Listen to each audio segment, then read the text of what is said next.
Hi, Mom. You were in the hospital for malnutrition. Weren't you eating properly? I've been sending you money. Yeah, thank you for that. But 60 cents. You know the fee costs more than that, so don't worry about it. 60 cents? What do you mean? I'm broke and I've been living a frugal life, cutting down on food and utility expenses. Eventually, I collapsed from malnutrition. My eldest son, Raymond, has been sending me 60 cents every month. I told him it's not the amount but the thought that counts. I thought I'd been sending you 100 a month. Soon, shocking truths were revealed one after another from Raymond. I am caroling. I am turning 80 this year. I lost my husband 5 years ago, and now I live alone in an old apartment. Since getting married, I have been a full-time housewife, relying on my own pension and my husband's survivor's pension as my only income. Life is not easy, and I have been cutting corners day by day. Of course, I save on food expenses as well as utilities and water bills, and I barely get by living in a cheap apartment. Today, it has been lightly snowing since morning, but I don't turn on the heater to save electricity. I wear a down jacket and layer warm pants in the house to stave off the cold.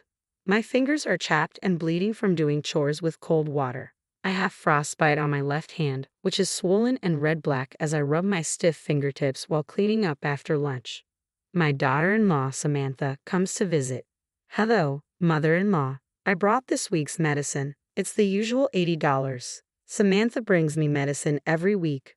Raymond also cares for me, but he's busy as a pharmacist at a large hospital, so Samantha looks after me. A few years ago, Samantha accompanied me to the hospital for checkups, but recently she only delivers the medicine. It's cheaper this way, she says. Honestly, the medicine is a big expense for me, who is broke. However, I am told that stopping the medication will cause discomfort, so I have it delivered every week. Samantha used to be a pharmacist at a hospital like Raymond. However, she quit her job after getting married and now works part-time at a local drugstore. I'm always grateful for your help, Samantha. By the way, do you know anything about the box of rice crackers I had stored in the drawer? The one with the kids' scribbles on the lid. It's been missing since last week. I point to the dresser in the back. Last week, I had Samantha tidy up around the dresser, but the box has been missing ever since. Inside the box, I kept my hard-earned savings, a box of rice crackers. I don't know anything about that. Maybe you put it somewhere and forgot about it. Can you not blame me? Samantha, perhaps hurt by the suspicion, took the money for the medicine and left with an unpleasant look on her face. I can't argue with that. After putting away the medicine, I grabbed my cane and went toward the post office. Today is the end of the month. Since my husband passed away 5 years ago, I have had no other income than my pension. My son Raymond, concerned for me, has been sending me money every month. My bank book, spit out from the ATM as usual, had deposit 60 cents written on it. The amount sent was so little that the transfer fees seemed to cost more, but it's the thought that counts. Though it doesn't help much with daily life, I am grateful for it. After leaving the post office, I headed to my regular greengrocer. Since I visited every week, I became quite familiar with the energetic owner Dane, who is in his 60s. When I went to the store just before closing, I could get unsold or bruised vegetables at a discount. I always went to the store in the evening, targeting those discounts. Today, I got bruised turnips and radishes and wilting spinach. I thanked Dane and went home to pickle all the turnips and radishes in my homemade brine. The secret brine pickles I've been making for years as a hobby and to save money are excellent in both flavor and texture. I had a simple but delicious dinner of spinach and pickles. Lately, my health has been deteriorating. I feel dizzy when I stand up and I get short of breath just from moving a little. My nails and fingertips are also in bad shape.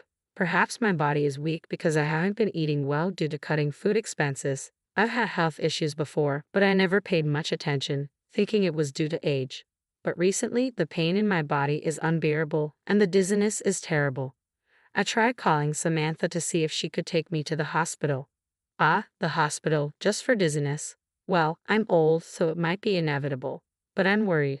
I haven't been to the hospital in years. Could you take me for once? But I'm busy, I don't have time.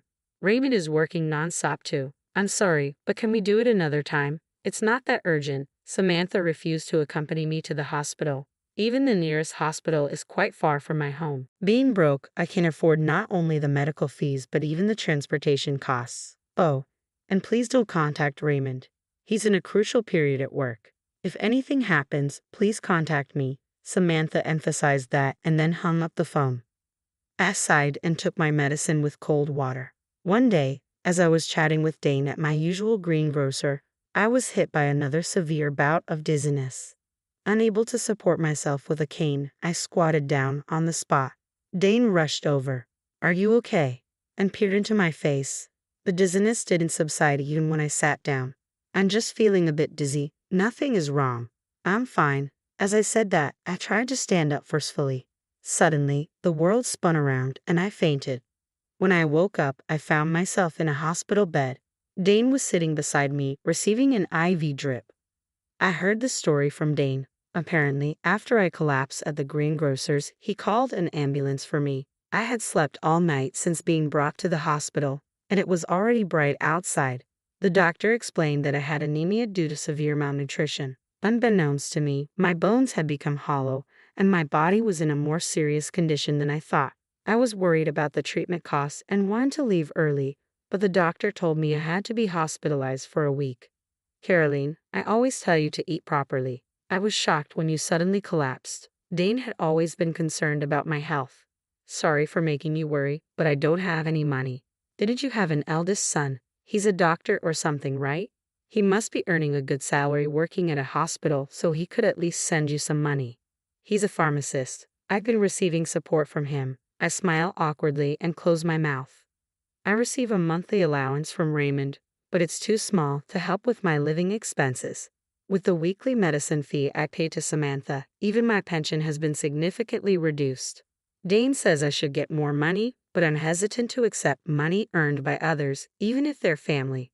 However, what worries me now is the hospitalization cost. With my barely getting by lifestyle, I can't imagine affording such high medical bills. Also, I'm concerned about my precious rice brine pickles. If I don't stir them every 3 days, they'll go bad." After thanking Dane for returning to the store, I searched for my cell phone to contact Samantha. Looking at the screen, I saw that the battery had died. I don't remember Samantha's number, but I memorized Raymond's because it's similar to my home number. Samantha told me not to contact Raymond, but with things like this, I can't avoid it. I borrowed the hospital phone to call Raymond. "Hello?" "Oh, thank goodness. It's been a while since we connected, Raymond. It's your mother. Sorry to call you during work." Samantha had forbidden it, but I called Raymond from time to time. I just wanted to hear his cheerful voice, but for some reason, he never answered my calls. Was he too busy with work to answer the phone? Anyway, I was relieved that the phone connected during this crucial time. I thought, who could this be? "It's been a while since you called, Mom. Where are you calling from?" I was reluctant to worry my eldest son, but I admitted I was in the hospital. I briefly explained to the surprised Raymond how I had collapsed and been hospitalized. "What? Malnutrition, Mom? Haven't you been eating properly? I've been sending you money for that reason." "Yes, I'm really grateful for that. Your support means a lot to me. But 60 cents might cost more in fees, so don't worry too much." "60 cents fees? What do you mean?" With a puzzled tone, I told Raymond how I received 60 cents from him every month and that I appreciated the gesture more than the amount. "I thought I was sending more money to Mom." Raymond finally speaks, as if squeezing out the words. "Wait, I'm curious about that too. But you mentioned malnutrition, right? Mom should have been going to the hospital every month, and she should be getting her medicine. Hasn't the doctor said anything until now?" "Yeah, I'm getting the medicine. Samantha delivers it to the house every week. I haven't been to the hospital in years. Lately, I've been having bad dizziness and palpitations, and I wanted to go to the hospital if possible. But Samantha said I'm busy, so maybe next time. Just the medicine every week." Raymond seems to be worried about something as he mumbles on the phone. "Anyway, I know you're busy, but could you please bring me some clothes and the insurance card on your next day off? And I'd like you to mix the rice brine pickles every 3 days, all right? I have the keys to our parents' house, so I'll leave work early today and go there. Don't worry about the hospital bills. I'll be there by evening."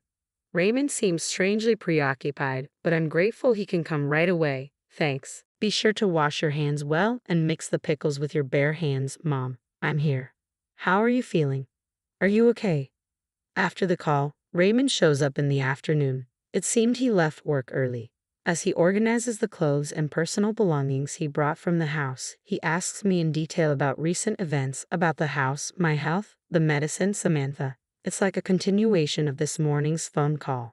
He also brought my bank book from home, and we opened it to check the contents together. From the date 5 years ago, there's a series of deposit 60-cent entries. Raymond glares at them with a fierce expression. Since this morning's call, Raymond's behavior has been strange. Did something happen at work? I thought he must have been very busy, as I had tried calling him 2 or 3 times a month, but never got through, and he never returned my calls. I feel bad for making him leave work early today. I casually apologize for it, and Raymond is taken aback and asks rapid-fire questions. He quickly takes out his smartphone and starts operating it intently as soon as he hears my story. What's been going on with him? Raymond gazes at the screen for a while, then operates his smartphone again to send a message to Samantha. He then grabs his backpack and says, "I'll be back shortly." He leaves the room, leaving behind a strange sense of unease, but I lie down in bed anyway. That evening, Raymond returns to the room. He puts down his backpack and asks how I'm feeling. After receiving an IV and sleeping in a warm bed for the first time in a while, I feel much better. While snacking on fruit and chatting, Samantha comes into the room. "Oh, mother-in-law, how are you feeling?" "Raymond, you took time off work, huh?" She approaches us with a forced smile and sits in the chair next to Raymond. Raymond didn't reply, looking down and gripping my bank book into his hand. Before I could say anything, Raymond spoke up with a voice lower than usual. "Samantha, Mom's malnourished. Do you know why?" Samantha stayed silent. There was a tense atmosphere. Raymond turned to face Samantha, glaring at her head-on. "Mom's been broke for so long, barely able to buy food. It's not just food, she's been cutting back on electricity and gas, living on the edge for years. When I went to her place today, there wasn't even a heater in the dead of winter." "Well, wait, Raymond, we're in a hospital. What happened? It's not Samantha's fault. There's no money." I tried to calm down the yelling eldest son while hiding my frostbitten, swollen, red-black hand. Ignoring me, Raymond continued with an angry tone. "I asked you to send $1,100 to Mom every month, right? But she's only received 60 cents for the last 5 years, Samantha. What's going on?" Saying that, Raymond first my bank book at Samantha. On every page, there was the number 60 cents. I couldn't believe my ears. I don't remember ever receiving $1,100. The money from Raymond was always 60 cents. Samantha, cornered by the furious Raymond, looked away from the bank book and fell silent. "That's not all. I give you $150 every week for Mom's medical expenses and medication, right? You said you were using the leftover money to buy her necessities and groceries, but they were only withered vegetables in her room. The fridge was empty." "Be quiet. I gave her the medicine." "What kind of medicine? Without a doctor's prescription, you decided to prescribe it yourself." "All that was in Mom's house were basic vitamins. You bought some random vitamins at the drugstore where you work, put them in a medicine-like bag, and handed them over, didn't you? What were you thinking?" Raymond's tone was stern. "I had no choice. I needed the money," Samantha yelled back to the furious Raymond. Even though this was a private room, we were still in a hospital. As I was shocked by the contents of the eldest son and his wife's conversation, I felt anxious. "You needed money, so you stole Mom's precious savings from her dresser too." With that, Raymond pulled a crushed box out of his backpack. On the lid was a drawing of my husband and me, drawn by Raymond when he was a child. It was the box of rice crackers I had been searching for the last week. I, too, was so shocked that I gasped. "What? No way." I didn't want to believe it either, but I found it while searching through our trash after you said it disappeared a week ago. "He really did it, didn't you?" Faced with undeniable proof, Samantha turned pale and lost her words. "So what did you do with the $250,000 that was in this box, huh? And the $1,100 you were supposed to send to Mom every month? The hospital fees and the medicine fees, where did it all go?" Raymond demanded. "Stop nagging, there's no money left." Samantha, who had been trembling as she stared at the box, eventually stood up, knocking over her chair, and yelled back defiantly, "It's all your fault anyway. You always ignored me and focused on your mother. Ben is way better than your husband." "Huh. Ben? He's the coolest host at the club around here. I've been supporting him, and soon he'll be #1. He said he's saving all the money I've given him for our life together." Samantha excitedly continued talking. Both Raymond and I stared at her blankly. I didn't quite understand, but it seemed she had fallen for a man and was providing him with money. Apparently, she needed a lot of money for that. All right, Samantha, I get it. Let's get a divorce right here for the sake of your life with this bang guy. Raymond quietly said this and took out the divorce papers and his seal from his backpack, placing them on the side table.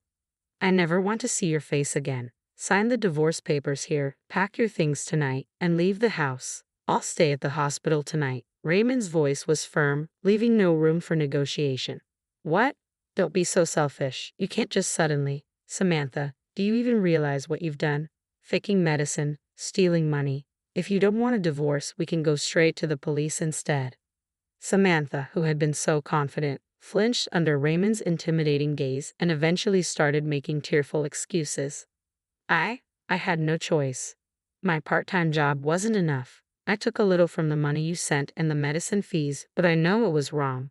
Besides, neither you nor your mother noticed for years, right? You both share some responsibility. Enough. I don't know when you did it, but you went through my phone and blocked Mom's number. You even told her not to contact me, didn't you? You deliberately kept us apart and exploited her without getting caught. Raymond's anger was palpable as he slammed the divorce papers on a table with his fist. Samantha flinched. Anyway, Samantha, this is goodbye. I'll make sure you pay back every penny you've taken from us.